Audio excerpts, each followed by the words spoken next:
ప్రతిపక్షం వైసీపీలో షర్మిల ఉంటే ఆమె నెంబర్ 2 స్థానంలో ఉండేది.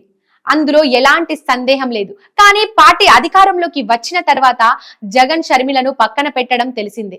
కుటుంబ రాజకీయాలు చేస్తున్నారన్న వాదన వినిపిస్తుందన్న కారణంతో ఆమెను దూరంగా ఉంచడంతో ఆమె పొరుగు రాష్ట్రానికి వెళ్లిపోయి అక్కడ పార్టీ పెట్టుకున్నారు. తర్వాత దానిని విలీనం చేయడం, ఇప్పుడు కాంగ్రెస్ పార్టీ అధ్యక్షురాలుగా మళ్లీ ఏపీకే వచ్చారు. వాస్తవానికి ఈ నెంబర్ 2 స్థానం ఇప్పుడు వైసీపీలో ఎవరనేది ఆసక్తిగా మారింది.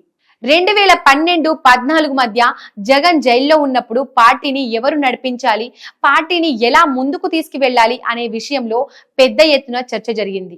ఈ సందర్భంగా ఓ కీలక వ్యాపార భాగస్వామి సూచనల మేరకు జగన్మోహన్ రెడ్డి తన సతీమణికే పగ్గాలు అప్పగించాలని భావించినట్లు సమాచారం. దీనికి ఆమె కూడా సిద్ధమయ్యారని, పాదయాత్ర తానే చేస్తానని, తద్వారా పార్టీని నిలబెట్టుకుంటానని భారతి ముందుకు వచ్చారనేది ప్రస్తుతం వెలుగు చూసిన విషయం. అయితే సహజంగా దూకుడుగా ఉండే షర్మిల వదిన స్థానాన్ని తాను తీసుకొని తానే స్వయంగా రంగంలోకి దిగి పార్టీలో నెంబర్ 2 అనిపించుకుందామనే ప్రయత్నం చేశారట. జగనన్న వదిలిన బాణంగా ప్రచారం చేస్తూ పాదయాత్ర చేసిన విషయాన్ని ఇప్పుడు ప్రస్తావిస్తున్నారు. 2014 ఎన్నికలకు ముందు షర్మిల పాదయాత్ర చేశారు. కానీ ఆ టైంలో పార్టీ అధికారంలోకి రాకపోయినా 67 స్థానాలు అయితే పార్టీ గెలుచుకుంది. షర్మిల చేసిన పాదయాత్ర ప్రభావం ఉండే ఉంటుంది.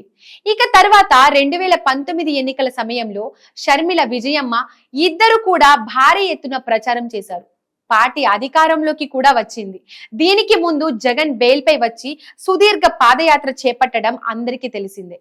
అయితే ఆ తర్వాత కూడా భారతి ప్రమేయం పెద్దగా కనిపించలేదు. అంటే టికెట్లు కేటాయింపు కానీ మరికొందరి ప్రమేయం విషయంలో కానీ భారతి వేలు పెట్టకుండా వ్యవహరించారనేది తాజాగా వెలుగు చూసిన విషయం. అందుకే 1-2 సీట్లకు మాత్రమే భారతి పరిమితమయ్యారు. కడప ఎంపీ విషయంలోనూ అదే విధంగా తమ కుటుంబానికి చెందిన ధనుంజయ రెడ్డి అనే వ్యక్తికి సలహాదారు పదవుల విషయంలో మాత్రమే జోక్యం చేసుకున్నారని, షర్మిల దూకుడు ముందు భారతి వెనక్కి తగ్గారని అంటున్నారు. అయితే ఇప్పుడు మరోసారి అవకాశం వస్తే ఖచ్చితంగా భారతి రంగంలోకి దిగే అవకాశం ఉందని విశ్లేషకులు చెప్పుకొచ్చారు. ప్రస్తుతం పార్టీ పరిస్థితి ఎప్పుడు ఎలా మారుతుందో చెప్పడం కష్టంగా ఉన్న నేపథ్యంలో ఏ క్షణమైనా భారతి ఆరంగేట్రం ఖాయమని లెక్కలు వేస్తున్నారు. దీంతో పార్టీలో నెంబర్ 2 ఆమె అవుతారని చెబుతున్నారు.